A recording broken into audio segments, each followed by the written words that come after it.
اللہم صلی علی سیدنا و مولانا محمد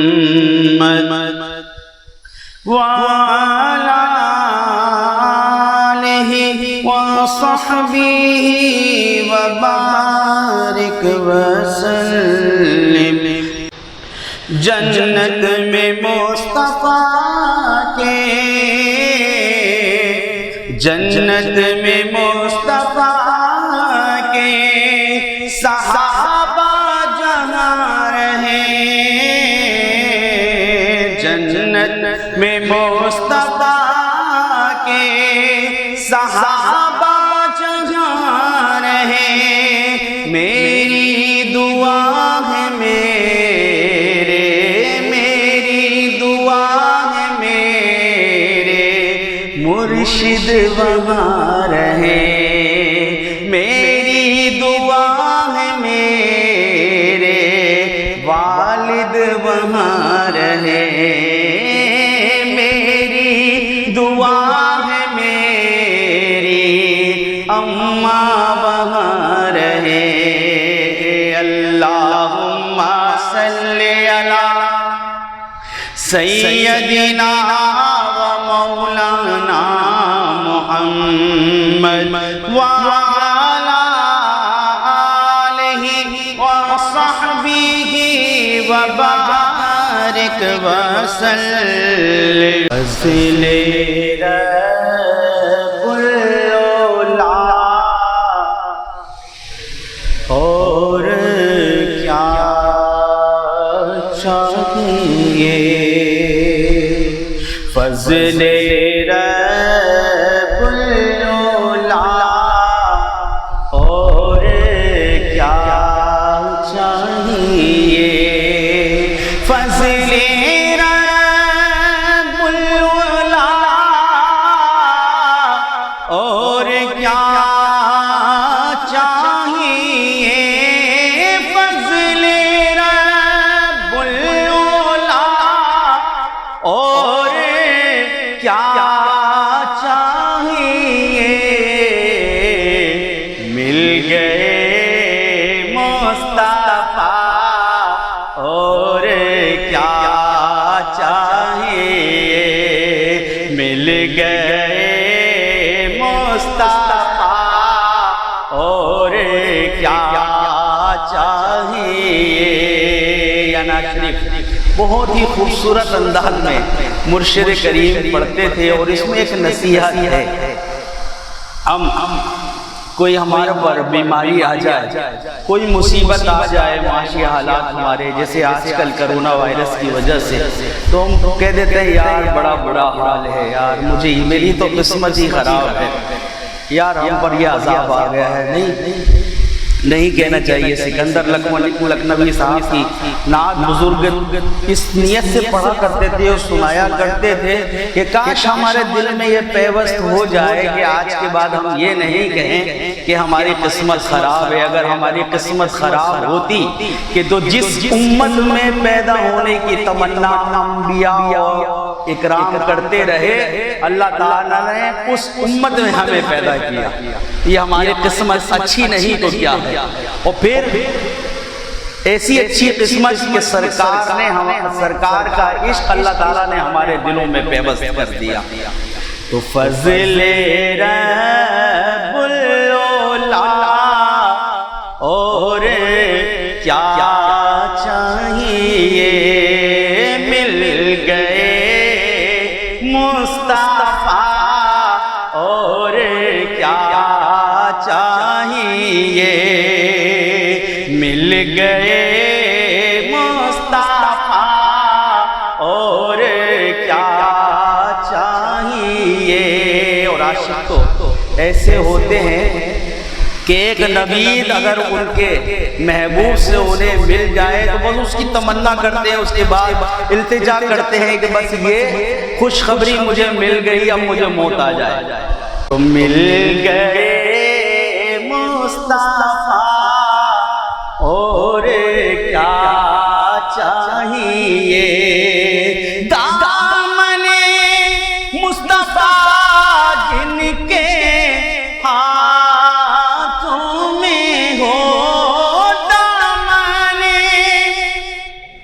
مصطفیٰ جن کے ہاتھوں میں ہو ان کو روزے جزا اور کیا چاہیے، اس کو روزے جزا اور کیا چاہیے۔ اے رسول خدا تیرے بیمار کو، اے رسول خدا تیرے بیمار کو باغ طیبہ کی آب و ہوا چاہیے، باغ طیبہ کی آب و ہوا چاہیے۔ لے چلو اب مدینے کو چارہ گروں، لے چلو اب مدینے کو چارہ گروں، مجھ کو طیبہ کی آب و ہوا چاہیے، مجھ کو طیبہ کی آب و ہوا چاہیے۔ مل گئے مصطفیٰ اور کیا چاہیے، اور حاضری ہو گئی ان کے دربار میں، حاضری ہو گئی ان کے دربار میں، حاضری ہو گئی ان کے دربار میں، مل گیا مدعا اور کیا چاہیے، مل گیا مدعا اور کیا چاہیے، مل گئے مصطفیٰ اور کیا چاہیے۔ اور گنبد سب خوابوں میں آنے لگا، حاضری کا سلا اور کیا چاہیے، ایسی سکندر ثنا خانے شاہ امم، ایسی سکندر ثنا خانے شاہ امم، عزت و مرتبہ اور کیا چاہیے، عزت و مرتبہ اور کیا چاہیے۔ الحمدللہ ثم الحمدللہ، عالم اسلام کے ممتاز و محترم عالم دین میری مراد حضرت علامہ و مولانا مفتی محمد عاصم مدنی سیدھا مجلس سے ہے کہ الحمدللہ ممبر پر جلوہ افروز ہے، اور عوام الناس بعض اوقات محفلوں میں ہم سے فرمائش کرتی ہے ایک نعت اور ایک نعت اور، جبکہ عالم موجود ہوتا ہے اس کی موجودگی میں، یہ ہمارا خوش فہمی ہوتی ہے کہ نعت خواں جو ہوتا ہے وہ سمجھتا ہے میں ہی سرکار کی تعریف کرنے والا ہوں، میں ہی سرکار کی نعت پڑھتا ہوں ترنم میں، جو ممبر پر بیٹھ کر قرآن مجید فرقان حمید کی آیت مبارکہ ہم کو سناتا ہے کہ وہ ناتخواں نہیں، وہ ہم سے بہتر ناتخواں ہے، کیونکہ جو عالم تعریف کرتا ہے وہ اس بہترین انداز میں کرتا ہے، الفاظوں کی دان پرکھ کر کے کرتا ہے کہ اس میں بعض اوقات ناتخواں تو ایسی بھی نعت پڑھ دیتا ہے، ایسا شعر پڑھ دیتا ہے کہ بعد میں اس کی اصلاح کرنے کی کوشش کرتے ہیں علماء اکرام، اس سے توبہ کرواتے ہیں۔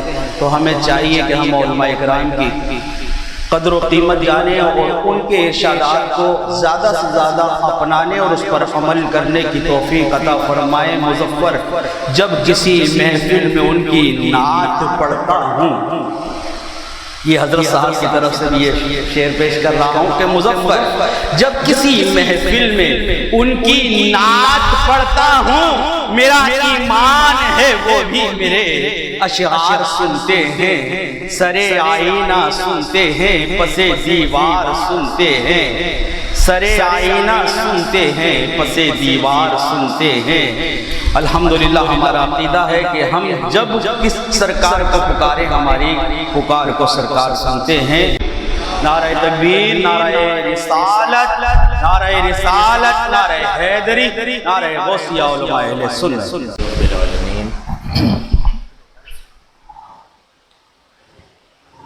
والصلاة والسلام على سید الانبیاء والمرسلین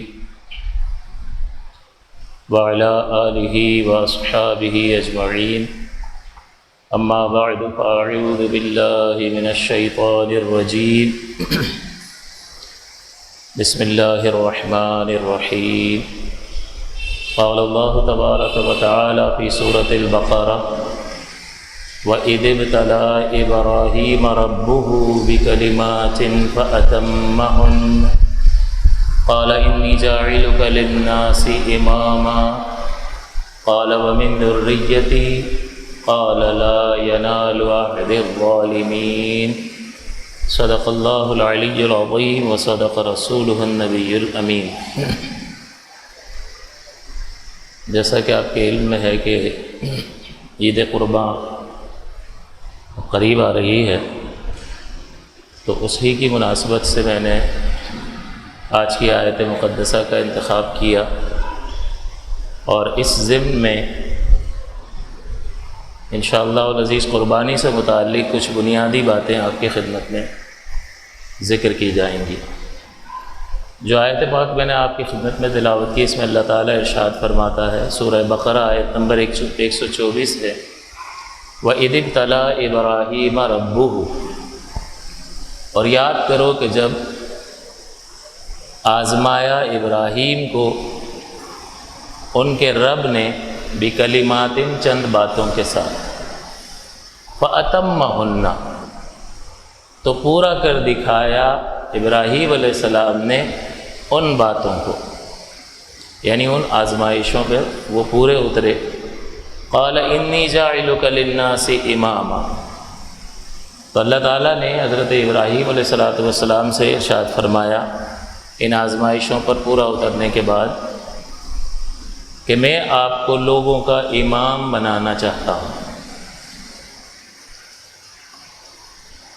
قال ومن ذریتی، تو ابراہیم علیہ السلام نے شفقت پدری کی وجہ سے، یعنی باپ کے اندر اولاد کے لیے جو محبت ہوتی ہے اس کی وجہ سے آپ نے اللہ تعالیٰ کی بارگاہ میں عرض کیا کہ یا اللہ تو مجھے لوگوں کی امامت عطا فرما رہا ہے بطور انعام، تو میری اولاد کو بھی اس میں سے حصہ مل جائے۔ ومن ذریتی، اللہ تعالیٰ فرماتا ہے انی جاعلک للناس اماما، میں آپ کو لوگوں کا امام، پیشوا بنانے والا ہوں۔ تو آپ نے عرض کیا ومن ذریتی، یا اللہ میرے بچوں کو، میری اولاد کو بھی اس سے حصہ مل جائے۔ تو اللہ تعالیٰ نے ایک قاعدہ اور ضابطہ ذکر فرما دیا۔ قال، فرمایا اللہ تعالیٰ نے، لا ینال عہد الظالمین، میرا وعدہ ظالموں کو نہیں پہنچتا۔ اس کا مطلب کیا ہوا کہ ٹھیک ہے آپ کی اولاد آپ سے منسوب ایک نسبت ہے، نسبت کا ضرور فائدہ ہوتا ہے، لیکن اصل مدار نجات اور کامیابی کی بنیاد ایمان ہے۔ اور تقوی اور پرہیزگاری ہے۔ تو ایمان اور تقوی اور پرہیزگاری حاصل ہو، پھر اعلیٰ ترین نسبتیں حاصل ہوں کہ اگر کوئی سید ہے تو اس کو سید ہونے کا فائدہ بھی حاصل ہوگا۔ تو یہاں اللہ تعالیٰ ایک اصولی بات اللہ تعالیٰ نے ذکر فرمائی کہ یہ لوگوں کی امامت، یہ اعلیٰ درجے، یہ اعلیٰ مناصب اور مراتب ضرور حاصل ہوتے ہیں، لیکن ایک ڈیو پروسیس سے گزرنے کے بعد۔ جس طرح سے اللہ تعالیٰ نے ابراہیم علیہ السلام کو آزمائشوں سے گزارا، پھر اللہ تعالیٰ فرماتا ہے فَأَتَمَّهُنَّ، تو پورا کر دکھایا ابراہیم علیہ السلام نے ان آزمائشوں کو، وہ ان پر پورا اترے۔ اور یہ کون ارشاد فرما رہا ہے؟ اللہ تعالیٰ فرما رہا ہے جو دلوں کا حال جانتا ہے۔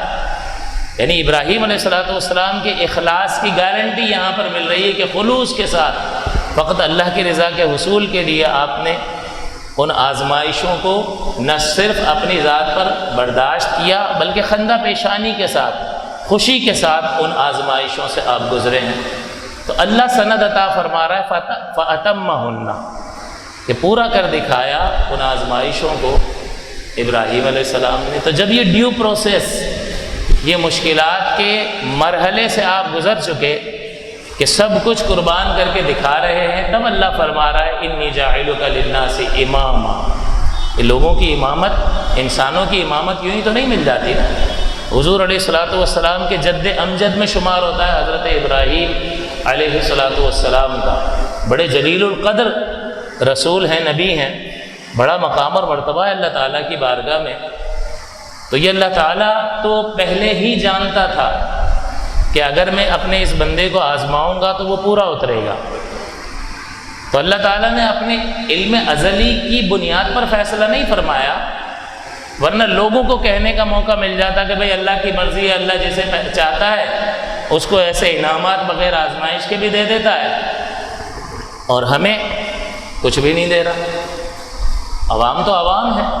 اگر اللہ تعالیٰ 1 کروڑ انسان پیدا فرماتا اور ان کی تقدیروں میں ان کے حالات پر نظر فرماتا، اور نظر فرما کر اسے یہ معلوم ہے کہ یہ کیا اعمال کریں گے، جہنم والے اعمال کریں گے، پیدا کرتے ہی کہے ان کو سب کو جہنم میں ڈال دو، اور پھر 1 کروڑ پیدا فرمائے اور کہے جنت میں ڈال دو، نظر فرما کر اپنے علم کی بنیاد پر، تو اللہ تعالیٰ کا یہ فیصلہ عدل پر مبنی ہے، بالکل درست ہے۔ لیکن کہنے والے کو موقع مل جائے گا ہم نے تو کچھ کیا بھی نہیں پھر بھی ہمیں جہنم میں ڈال دیا، اور انہوں نے کچھ کیا بھی نہیں، پیدا کیا اور ان کو جنت میں ڈال دیا۔ تو اللہ تبارک و تعالی ہمیں دکھا رہا ہے کہ دیکھو میرے جو بندے ہیں جن کو اعلیٰ مراتب عطا کیے گئے ہیں ان کو کس طرح کی آزمائشوں سے بھی میں نے گزارا۔ ایک صحابی نے حضور علیہ السلام کی بارگاہ میں عرض کیا احبک یا رسول اللہ، آئی لو یو یا رسول اللہ، اے اللہ کے رسول میں آپ سے محبت کرتا ہوں۔ تو حضور نے فرمایا پھر اپنے آپ کو آزمائشوں کے لیے تیار کر لیں۔ تو جو اللہ کا قریبی ہوتا ہے اس سے آزمائش زیادہ ہوتی ہے۔ سرکار دو عالم صلی اللہ علیہ وسلم حضور فرماتے ہیں کہ جتنا میں اللہ کی راہ میں ستایا گیا ہوں کوئی نبی نہیں ستایا گیا۔ تو انبیاء پر بڑی کڑی مشکلات سے وہ گزرے ہیں۔ ہمیں لگتا ہے کہ ہم جو تھوڑا سا یہ تنگ دستی وغیرہ اور مصائب اور آلام اور یہ بجلی کی لوڈ شیڈنگ میں مبتلا ہیں تو ساری دنیا کی مصیبتیں گویا کہ ہم ہی پر ٹوٹ پڑی ہیں، ایسا نہیں ہے، یہ تو کچھ بھی نہیں ہے۔ جو لوگوں نے اللہ تعالیٰ کی راہ میں قربانیاں دی ہیں اور جن مصائب اور آلام سے وہ گزرے ہیں، تو یہ واقعات میں اور روایات میں ملتا ہے کہ لوہے کی کنگھیوں سے ان کے جسم کو نوچا جاتا تھا، حتیٰ کہ ان کی ہڈیوں سے گوشت اتر جاتا تھا ان کنگھیوں کی وجہ سے، لیکن اس کے باوجود بھی وہ کلمہ توحید سے صرف نظر نہیں کرتے تھے۔ ایسی ایسی آزمائشوں سے اللہ تعالیٰ نے گزارا ہے، یہاں تک کہ اللہ تعالیٰ نے ان کو ہلا کر رکھ دیا، اس کے باوجود جو ہے اللہ کی توفیق سے وہ ثابت قدم رہے۔ تو ایک ڈیو پروسیس اللہ نے مقرر فرمایا ہے، اس ڈیو پروسیس سے گزرے بغیر جنت نہیں مل جائے گی۔ ایمان تو ہمیں تو ایمان کے لیے بھی کوئی کوشش نہیں کرنی پڑی، بائی برتھ مل گیا ہے۔ تو جب تک وہ مشکلات کے ڈیو پروسیس سے گزر کر اپنا اخلاص ثابت نہیں کریں گے تب تک بندہ سچا کیسے ثابت ہوگا؟ لا الہ الا اللہ محمد الرسول اللہ، اس میں آپ کے کتنے پیسے لگ گئے؟ کیا تکلیف ہوئی؟ کچھ بھی نہیں۔ یہ وہ ڈاکٹر اقبال نے کہا ہے نا کہ یہ شہادت گہے الفت میں قدم رکھنا ہے، لوگ آسان سمجھتے ہیں مسلمان ہونا، الفت محبت کی شہادت گاہ، تو جب شہادت گاہ میں جاؤ گے تو غازی بن کر نہیں لوٹے گا، جان دینی پڑے گی۔ یہ شہادت گہے الفت میں قدم رکھنا ہے، لوگ آسان سمجھتے ہیں مسلمان۔ تو اللہ تعالیٰ ہم پر تو، اس دور کے مسلمانوں پر تو ان کی کمزوری اور دین سے دوری کی وجہ سے بڑی کم آزمائشیں ان پر ڈال رہا ہے، اور بہت آسان پیپر میں ان کو پاس فرما رہا ہے۔ ورنہ آپ ہسٹری پڑھ کر دیکھیں تو آپ کو اندازہ ہوگا کہ اتنی مشکلات، حضرت بلال کی تکالیف کا اندازہ جب ہم اپنے بزرگوں کے حالات کو پڑھیں گے تو ہمیں اپنی مشکل اور اپنی مصیبت کچھ بھی معلوم نہیں ہوگی۔ یہی وجہ ہے کہ سرکار دو عالم صلی اللہ علیہ وسلم نے ارشاد فرمایا کہ اپنے سے نیچے والوں کو دیکھو، اگر ایسا کرو گے تو اللہ تعالیٰ کی کسی نعمت کو حقیر نہ جانو گے۔ میرے پاس کسی کے پاس 10 لاکھ روپے ہیں تو وہ اربوں روپے کی باتیں کرنے والوں میں اٹھتا بیٹھتا اور ان کو دیکھ رہا ہے، تو اس کو یہ 10 لاکھ روپے کہاں نظر آئیں گے؟ اللہ نے مجھے تو کچھ نہیں دیا، دیکھو یہ کروڑوں کی باتیں کر رہے ہیں، مکان یوں خرید لیتے ہیں، گاڑیاں یوں خرید لیتے ہیں، لاکھوں روپے کے سودے ایسے کر لیتے ہیں پتہ بھی نہیں چلتا میرے 10 لاکھ کا کیا آتا۔ تو اوپر دیکھ رہا ہے تو جو حاصل شدہ نعمت ہے وہ نعمت محسوس نہیں ہو رہی۔ لیکن اگر یہی شخص جو ہے جھونپڑے میں رہنے والے لوگوں کی تکالیف کو دیکھے، جن کے پاس ایک وقت کا کھانا ہے تو دوسرے وقت کا نہیں، مصائب اور آلام جو ہے بظاہر وہ کم ہوتے دکھائی نہیں دیتے ہیں، تو اسے اپنے یہ 10 لاکھ بہت زیادہ محسوس ہوں گے اور اللہ تعالیٰ کی نعمت کی قدر ہوگی۔ یہی وجہ ہے کہ حضور نے فرمایا اپنے سے نیچے والے کو، اور دوسرے درجے میں فرمایا کہ نیکیوں کے معاملے میں اپنے سے اوپر والوں کو دیکھو، تاکہ تکبر پیدا نہ ہو کہ میں اتنا بڑا نمازی، میں اتنا بڑا علم والا، میں اتنی تبلیغ دین کرنے والا، میں اتنا قیام کرنے والا۔ تو اپنے سے اوپر والے کو دیکھے گا تو اپنی عبادات اس کو کم محسوس ہوں گی۔ تو یہ تعلیم شرع جو ہیں حضور علیہ الصلوۃ والسلام کے فرمودات عالیہ جو ہیں، ان کو اگر ہم زندگی کا حصہ بنا لیں تو ہماری زندگی بہتر سے بہتر ہوتی چلی جائے گی۔ آیت مقدسہ میں اللہ تعالیٰ فرماتا وَإِذِ ابْتَلَىٰ إِبْرَاهِيمَ رَبُّهُ، اور جب آزمائش میں مبتلا کیا ابراہیم کو ان کے رب نے بکلمات، چند باتوں کے ساتھ۔ وہ چند باتیں کیا تھیں وہ چند باتیں؟ برسوں کے بعد ایک اولاد ہوئی ہے، بڑھاپے کیا، بیوی ہے جوان، اور حکم ہوتا ہے کہ اس کو بے آب و گیا وادی میں جانا، انسان بستا ہے، نہ کوئی پودا اگتا ہے، نہ وہاں پر پانی ہے کہ چلو اسباب وسائل ذرائع ہوں، انسان بستے ہوں تو کسی سے کچھ مانگ کر کسی کو رحم آ جائے گا، مدد ہو جائے گی، کام آ جائے گا، کچھ بھی نہیں، چھوڑ کر چلے جاؤ۔ ایک بار بھی بندہ سوال نہیں کرتا کہ یا اللہ ان کا کیا ہوگا، لیکن وہ یقین کامل کہ اللہ تعالیٰ نے حکم دیا ہے اور ہم اللہ ہی کی ملک ہیں، وہ چاہے گا تو زندہ رکھے گا، وہ چاہے گا تو موت دے دے گا۔ اور اگر ہم بند قلعوں میں بھی بیٹھے ہوں گے تو کیا موت سے بچ جائیں گے؟ نہیں بچ سکتے۔ یہ یقین کامل تھا، پورا کر دیا۔ یہ وہ تھے چند کلمات، بکلمات، تب امامت حاصل ہوئی ہے۔ اور اللہ نے کیسی حفاظت فرمائی، ایک چھوٹا سا بچہ جس میں کوئی طاقت نہیں ہے، ہم بورنگ کریں، مشینیں لگائیں تو بعض اوقات پانی نہیں نکلتا، اور اس چھوٹے سے بچے نے ایڑیاں رگڑی اور ایسا چشمہ نکلا جو آج تک جاری و ساری ہے، اور ایسا پانی نکلا جو غذا کا بھی کام دیتا ہے۔ اب غور فرمائیں، یہ اللہ تعالیٰ کی قدرت ہے اور یہ اس پر بھروسہ کرنے کا نتیجہ ہے۔ لیکن اللہ نے یہ کوئی گارنٹی نہیں دی تھی کہ تمہارا بچہ جب تکلیف میں ہوگا تو تمہارا بچہ یہ ایڑیاں رگڑے گا اور میں یہاں سے ایسا پانی نکال دوں گا۔ اگر ایسی گارنٹی دے دی جائے تو پھر یہ آزمائش کب رہی؟ کچھ بھی نہیں۔ اللہ کی ذات پاک پر کمال توکل، وہ چاہے زندہ رکھے چاہے وفات دے، سب کچھ اسی کا ہے۔ چھوڑ کر چلے گئے 8 برس تک فلسطین چلے گئے، 8 برس ہوئے تو اللہ تعالیٰ نے فرمایا جاؤ ملاؤ۔ آگے ملنے کے لیے، ملاقات کے لیے آئے، بچے کو سینے سے لگایا، اتنے برسوں کے بعد اکلوتا بیٹا اس سے ملاقات ہو رہی ہو تو کتنی محبت ہوتی ہے باپ میں، اور ظاہر سی بات ہے فاصلہ رہا ہو تو کتنی محبت ہوگی۔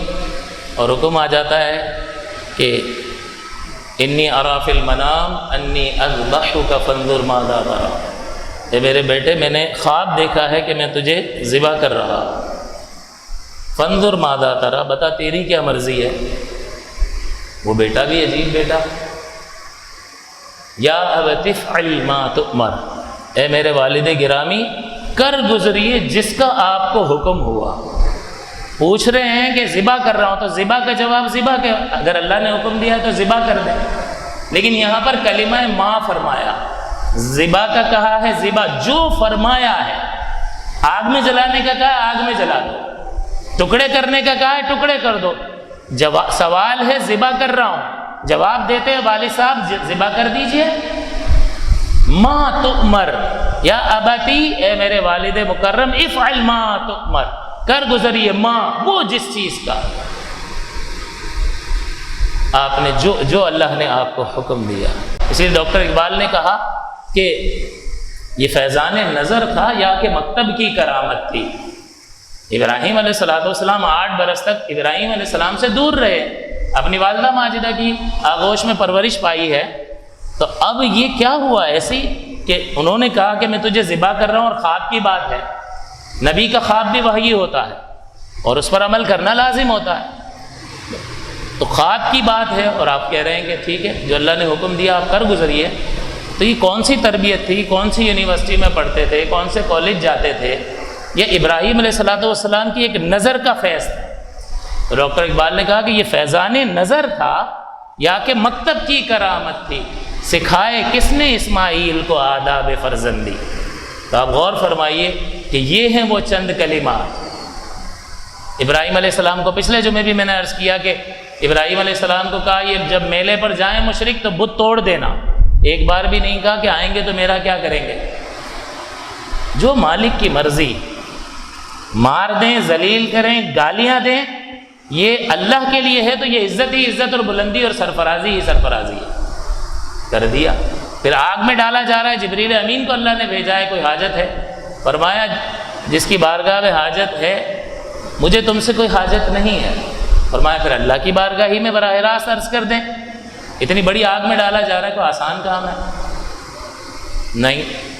عرض کرتے ہیں کہ جس کی بارگاہ میں براہ راست عرض کرنا ہے وہ مجھے دیکھ رہا ہے، میں اپنی چوائس کیوں رکھوں کہ یا اللہ مجھے محفوظ فرما، میری مرضی وہ ہے کہ یا اللہ اگر تو اس آگ میں مجھے جلانا چاہتا ہے تو ابراہیم اس پر راضی، اور اگر بچانا چاہتا ہے تو ابراہیم اس پر راضی ہے، وہ میرے حال سے واقف ہے، میں کچھ نہیں کہوں گا۔ اور پھر جب آگ میں ڈالا گیا، قلنا، ہم نے کہا یا نار کونی بردم وسلاما علی ابراہیم، اللہ نے پھر کن فرمایا۔ ایک تو امر کن فرماتا ہے جب کسی چیز کو ماریز وجود میں لاتا ہے، لیکن جب جس چیز کو جس حیت پر، جس عادت پر پیدا کر دیا، اس کو کن کے ذریعے پیدا کر دیا، آگ کو جلانے پر پیدا کر دیا تو جلاتی رہے گی۔ اب اگر اس کو اس کی اصل سے ہٹانا ہے تو نئے کن کی ضرورت ہے، تبھی وہ ہٹے گی، ورنہ اللہ کے حکم کے مطابق جلاتی رہے گی۔ تو اللہ نے اس وقت فرمایا یا نارو کونی، کونی یہ امر کا صیغہ، ہو جا، بردم وسلاما علی ابراہیم، ٹھنڈی۔ اب ٹھنڈی ہو جائے تو پھر انٹارکٹیکا والی ٹھنڈی ہو جائے تو بندہ اس میں سکڑ جائے، سلامن، ایسی ٹھنڈی ہو کہ میرے ابراہیم کو کوئی ٹھنڈک سے بھی تکلیف نہ پہنچے، سلامن علی ابراہیم۔ تو یہ وہ چند کلمات جو اللہ فرما رہا ہے، یہ کوئی معمولی اور آسان آزمائشیں نہیں تھیں۔ ان آزمائشوں سے گزرنے کے بعد اللہ فرما رہا ہے انی جاعلک للناس اماما، تو ڈیو پروسیس سے گزرنے کے بعد اللہ کا انعام آتا ہے، یہ اس کا ضابطہ اور قاعدہ ہے۔ ہم سمجھتے ہیں کہ بس حسب الناس ان یترکوا ان یقولوا آمنا وهم لا یفتنون، کہ لوگوں نے تو یہ سمجھ لیا ہے کہ ان یقولوا آمنا، کہ ہم ایمان لے آئے، وهم لا یفتنون، اور وہ آزمائش میں مبتلا نہیں کیے جائیں گے۔ وَلَقَدْ فَتَنَّ الَّذِينَ مِن قَبْلِهِمْ، اور ہمارا قاعدہ اور قانون اور ضابطہ تو یہ ہے کہ ہم نے ان سے پہلوں کو بھی آزمایا تھا۔ وَلَيَعْلَمَنَّ اللَّهُ الَّذِينَ صَدَقُوا، تو اللہ ضرور سچوں کو دیکھے گا، وَلَيَعْلَمَنَّ الْكَاذِبِينَ، اور اللہ ضرور جھوٹوں کو دیکھے گا۔ کہ لا الہ الا اللہ کا دعویٰ تو کرتا ہے، اپنے عمل کے ذریعے سے اپنے اس قول کو، اپنے اس دعوے کو ثابت کرتا ہے یا نہیں کرتا، اللہ کی رضا پر راضی رہ کر دکھاتا ہے یا نہیں دکھاتا۔ فَلَيَعْلَمَنَّ اللَّهُ الَّذِينَ صَدَقُوا، اللہ ضرور سچوں کو دیکھے گا۔ کس بات میں سچوں کو دیکھے گا؟ ان کے ایمان کے دعوے میں ان کے سچ کو دیکھے گا کہ قربانی دے کر دکھاتے ہیں یا نہیں، یا تھوڑی سی آزمائش پر بلبلا اٹھتے ہیں اور کہتے ہیں کہ ہمارا ہی گھر اللہ نے دیکھ لیا ہے، سارے مصیبتوں کے پہاڑ ہم پر ہی اللہ کو اتارنے۔ معاذ اللہ ثم معاذ اللہ، وَلَيَعْلَمَنَّ اللَّهُ الَّذِينَ صَدَقُوا وَلَيَعْلَمَنَّ الْكَاذِبِينَ، اور اللہ ضرور جھوٹوں کو دیکھے، آزمائش ضرور۔ تو اللہ تعالیٰ یہاں پر فرما رہا ہے، وہ چند کلمات یہ تھے، کوئی آسان آزمائش نہیں تھی۔ وَإِذِ ابْتَلَىٰ إِبْرَاہِیمَ رَبُّهُ، اور یاد کرو کہ جب آزمائش میں مبتلا فرمایا، بندہ کہتا ہے اتنا کریم ہے، اتنا طاقتور ہے، سہولتیں کیوں نہیں دیتا، آزماتا کیوں ہے؟ ماں ہو، ماں کبھی اپنے بچے کو آزمائش میں مبتلا کرے گی؟ میرا بچہ سویا ہوا ہے، شور نہ ہو، اس کو آرام ملتا رہے، لائٹ چلی جائے گی تو پنکھا بھی کر رہی ہوگی، میرے بچے کو تکلیف ہو، تو بہت زیادہ مہربان، بہت مہربان۔ لیکن یہی ماں جب اس اولاد کو لائق بنانا ہوتا ہے تو صبح صبح اس کی نیند خراب کر کے مار کے اسکول بھیجے گی۔ اب بھی تو ماں ہے، اب ماں سے کہو کہ کیوں ایسا کر رہی ہو، وہ کیا کہتی ہے؟ وہ کہتی ہے کہ اس کو ایک ڈیو پروسیس سے گزار کر کسی قابل بنانا ہے، تاکہ جب میں نہ ہوں تو یہ اپنا بوجھ خود اٹھا سکے اور اسے تکلیف نہ ہو۔ تو اس ڈیو پروسیس سے گزارنا اور اس تکلیف میں مبتلا کرنا بھی اس کے لیے میری رحمت ہے، اگرچہ بظاہر جو ہے یہ مشقت نظر آ رہی ہے، لیکن جب یہ اس مشقت سے گزر جائے گا تو قابل اور لائق بن جائے گا اور معاشرے میں ایک مقام حاصل کر لے گا، پھر اسے میری ضرورت نہیں رہے گی، اپنے پیروں پر کھڑا ہو جائے گا۔ تو ماں اتنی مہربان، اس کے باوجود اس مشقت سے گزارتی۔ تو اللہ تبارک و تعالیٰ بھی کسی کمال تک ہمیں پہنچانا چاہتا ہے کہ سونا آگ میں پک کر ہی کندن بنتا ہے، جب تک آگ میں نہیں پکے گا تو وہ کمال حاصل نہیں ہو سکتا۔ تو یہ آزمائشیں انسان کو مضبوط کرنے کے لیے اور درجہ کمال پر پہنچانے کے لیے آتی ہیں۔ اسی چیز کو اللہ تعالیٰ یہاں اشارتاً فرما رہا ہے کہ آزمائش میں تو اللہ تعالیٰ ہم پر مہربان ہے، ہمیں تنگ کرنے کے لیے آزمائشیں نہیں بھیجتا، بلکہ ہمارے اندر ایمان کی مضبوطی پیدا کرنے کے لیے ہم پر آزمائشیں اتارتا ہے، تاکہ بندہ صابر بن جائے۔ جب صابر بن جائے گا تو پھر تلوار بھی گردن پر چل رہی ہوگی تو مسکرا رہا ہوگا، کیونکہ اللہ نے اس گھر کو، اس دنیا کو دار ابتلا بنایا ہے، آزمائش کا گھر بنایا ہے۔ تو آزمائش تو آ کر رہے گی، رونے دھونے سے ٹلے گی نہیں، بلکہ ایک بیماری ڈپریشن اور بلڈ پریشر اور بڑھ جائے گا۔ تو اب انسان کو اپنے آپ کو صبر کے اعتبار سے، باطنی اعتبار سے مضبوط کر کے اللہ تعالیٰ کی رضا پر راضی رہنے والا ذہن بنانا ہوگا۔ جب یہ ذہن بن جائے گا تو کوئی مشکل اسے مشکل محسوس نہیں ہوگی۔ یہی وجہ ہے کہ اپنے بیٹے تک کو ذبح کرنے کے لیے آپ نے چھری چلا دی تھی، اللہ تعالیٰ نے بھیجا ہے پھر فرشتہ جبریل امین کو، وَنَادَيْنَاهُ أَن يَا إِبْرَاهِيمَ قَدْ صَدَّقْتَ الرُّؤْيَا، اور ہم نے ندا کی کہ اے ابراہیم تو نے اپنا خواب سچ کر دکھایا۔ اس سے پہلے گارنٹی نہیں تھی کہ جب آپ ذبح کر رہے ہوں گے تو میں مینڈا بھیج دوں گا، تو پھر کہا کہ آزمائش، یہ تو پورے ڈیو پروسیس سے گزار دیا اور آزما لیا، اس کے بعد مینڈا بھیج دیا، پہلے سے کوئی ضمانت نہیں تھی۔ تو اللہ جو آزمائش میں ہمیں اور آپ کو مبتلا کرتا ہے، ہمیں درجہ کمال پر پہنچاتا ہے۔ اس کی علامت یہاں پر اللہ نے ذکر فرمائی کہ آزمائش میں مبتلا فرمائے ابراہیم کو ربہ، اس کے رب نے۔ تو یہاں پر رب کا لفظ یہ ہمیں بتا رہا ہے، اللہ تعالیٰ اپنی اور کسی صفت کو ذکر کر دیتا، اپنا ذاتی نام ذکر کر دیتا۔ ابتلا ابراہیم اللہ، ابراہیم کو اللہ نے آزمائش میں مبتلا، تو رب کی جگہ اللہ آ سکتا تھا یا نہیں، فاعل کے طور پر۔ اسی طرح اور اللہ تعالیٰ کی صفات آ سکتی تھی، تو ساری صفات 99 نام چھوڑ کر یا 98 چھوڑ کر رب کی صفت یہاں پر کیوں ذکر کی ہے؟ اس کا ابتلا سے کوئی تعلق ہے یا نہیں ہے؟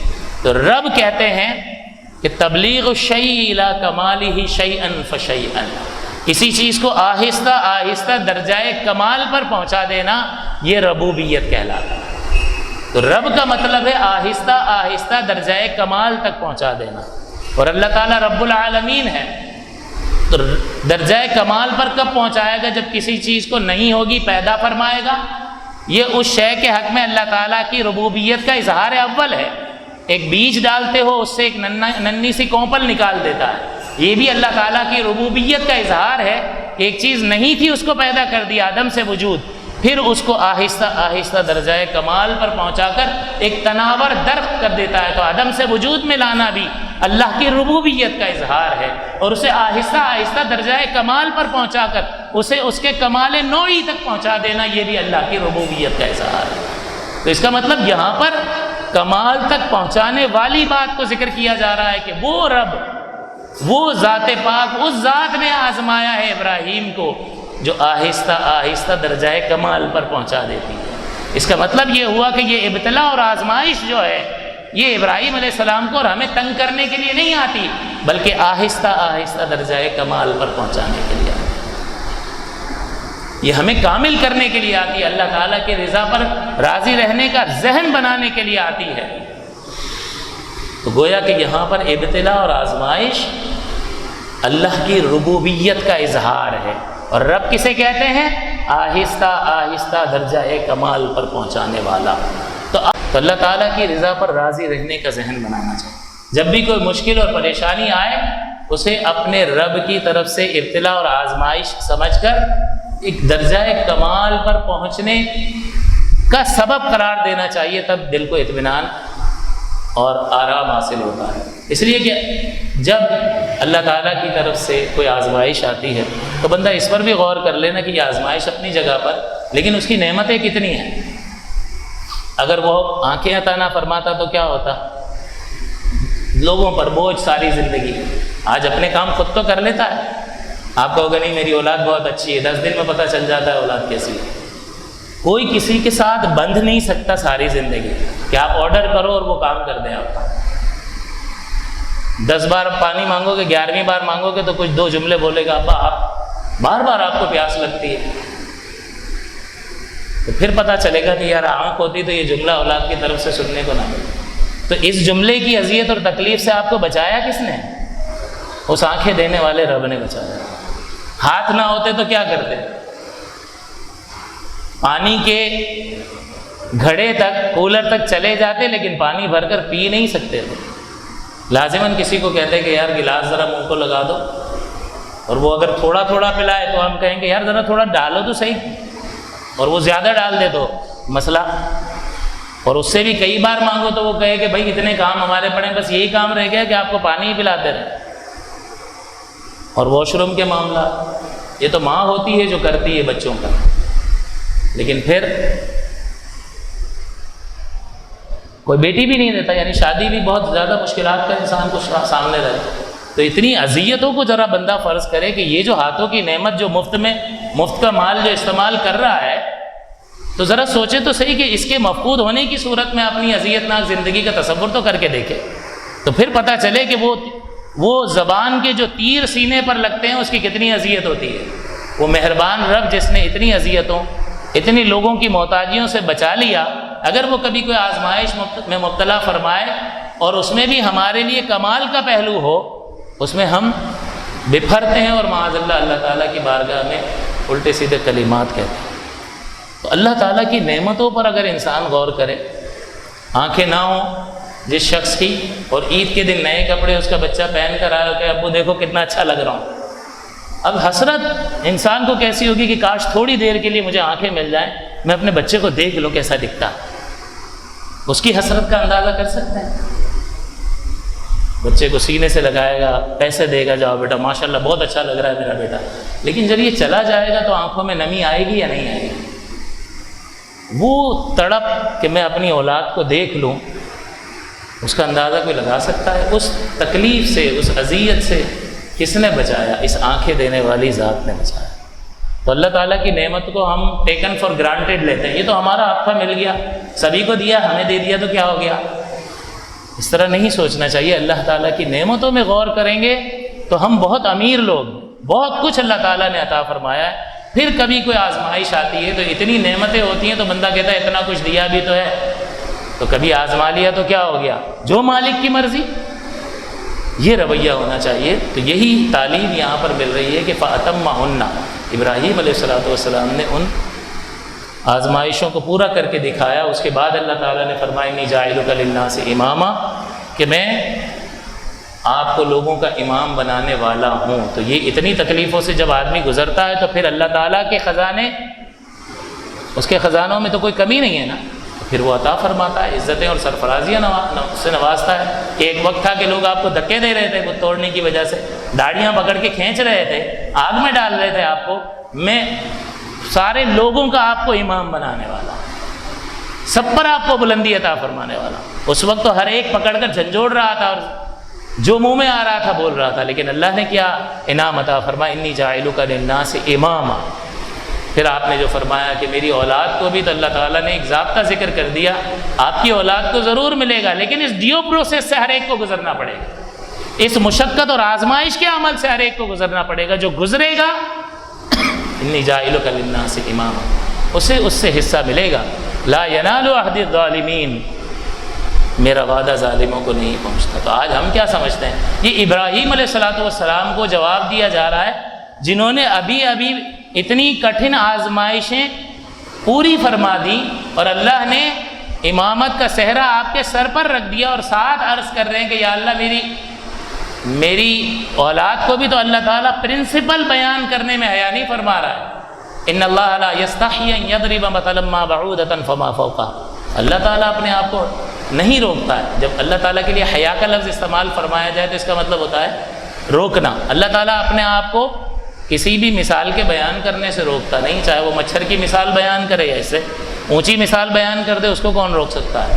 تو اللہ نے ضابطہ ذکر کر دیا، لا ینال عہد الظالمین، کہ میرا وعدہ ظالموں کو نہیں پہنچتا. تو ہمیں توجہ کرنی چاہیے کہ اسلام کا دعویٰ اور پھر ہمارا عمل اسلام کے موافق ہے یا نہیں ہے، اللہ کے احکام کو بندہ سینے سے لگا رہا ہے یا نہیں لگا رہا، اس کے احکام کی قدر و منزلت اس کی نظر میں ہے یا نہیں ہے، فرائض واجبات سنت موقدہ اور حرام مکروہ تحریمی اور اصاعت سے وہ اپنے آپ کو بچا رہا ہے یا نہیں بچا رہا ہے.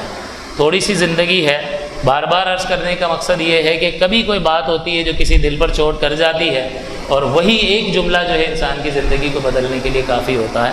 لہٰذا یہ سمجھ لیں، ہم نے یہ سمجھ لیا اللہ بڑا غفور الرحیم ہے، اس میں کوئی شک نہیں ہے. اللہ کی رحمت کی امید رکھنا واجب، اور اس سے مایوس ہونا گناہ کبیرہ ہے. اس کی رحمت کی امید رکھیں گے، لیکن یہ نہیں کہ رحمت کی امید رکھتے ہوئے گناہ کرتا چلا جائے کہ اللہ تو غفور الرحیم ہے. نہیں، بلکہ حت المقدور اسلام کے موافق اپنے آپ کو کرے، اور اسلام کے موافق کرنے کے بعد کہے کہ اللہ غفور الرحیم ہے، میری کوششوں کو قبول فرمائے گا. اللہ غفور الرحیم ہے، جو کمی کوتاہی رہ گئی اللہ تعالیٰ اس سے صرف نظر فرمائے گا. ہم کہتے ہیں اللہ بڑا غفور الرحیم ہے، بالکل بے شک غفور الرحیم ہے، لیکن ہم خطائیں کرتے چلے جائیں اور پورے معاشرے کا بیڑا غرق کر کے رکھ دیں کہ گھر میں تربیت کی نہیں. اس کا نتیجہ یہ نکلا کہ ایسے افراد معاشرے کو دیے کہ جو اللہ کے احکام کی ذرہ برابر بھی قدر و منزلت نہیں جانتے ہیں. تو پھر ایک ایسا معاشرہ تشکیل کرنے میں انہی خاندانوں کا ہی تو کردار ہے. تو ایک انڈیویجول غلطی ہوتی ہے، اس کی سزا کم ہوتی ہے، لیکن ایسی خطا کہ جس کا اثر معاشرے میں سرایت کر جائے تو وہ بہت بڑا جرم ہوتا ہے، اور اللہ تبارک و تعالیٰ اس سلسلے میں بڑی گرفت فرما سکتا ہے. خود فرمایا یا ایھا الذین آمنوا قوا انفسکم واہلیکم نارا، کہ اپنے آپ کو اور اپنے گھر والوں کو آگ سے بچاؤ. وقودھا الناس والحجارہ، جس کا ایندھن آدمی اور پتھر ہے. اعدت للکافرین، وہ کافروں کے لیے تیار کی گئی ہے. تو ہمیں حکم دیا گیا کہ اپنے آپ کو اور اپنے گھر والوں کو تو یہ تربیت کر کے معاشرے کو اچھے مسلمان دیں گے تو آپ کو خارج میں اسلام نظر آئے گا. ورنہ ہر طرف، میرا ایک دوست ہے، یہ جملے بولنے نہیں چاہیے لیکن وہ ایک ہی بات کرتا ہوا نظر آتا ہے.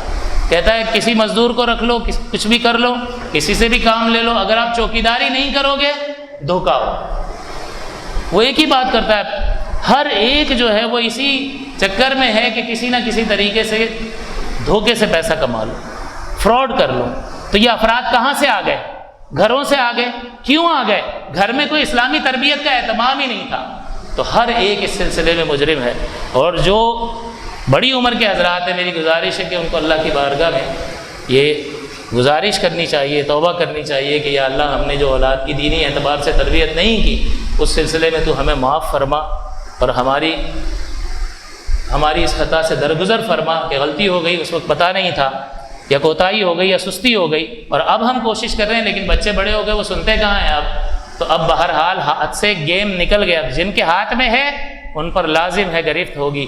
جن کے ہاتھ سے یہ معاملہ نکل گیا کہ آپ نہیں سنتے ہیں، ان کو اللہ کی بارگاہ میں توبہ کرنی چاہیے کہ وہی ذمہ دار ہیں ایسے افراد معاشرے کو دینے کے، کہ خاندان ہی سے معاشرہ بنتا ہے، اور اس ذمہ داری سے صرف نظر کرنے کی وجہ سے یہ تباہی ہے۔ اللہ تعالیٰ سے دعا ہے کہ اللہ تعالیٰ ہمیں اپنی رضا پر راضی رہنے اور دین اسلام کے مطابق اپنے آپ کو ڈھالنے کی توفیق عطا فرمائے۔ آمین۔ وآخر دعوانا الحمد للہ رب العالمین۔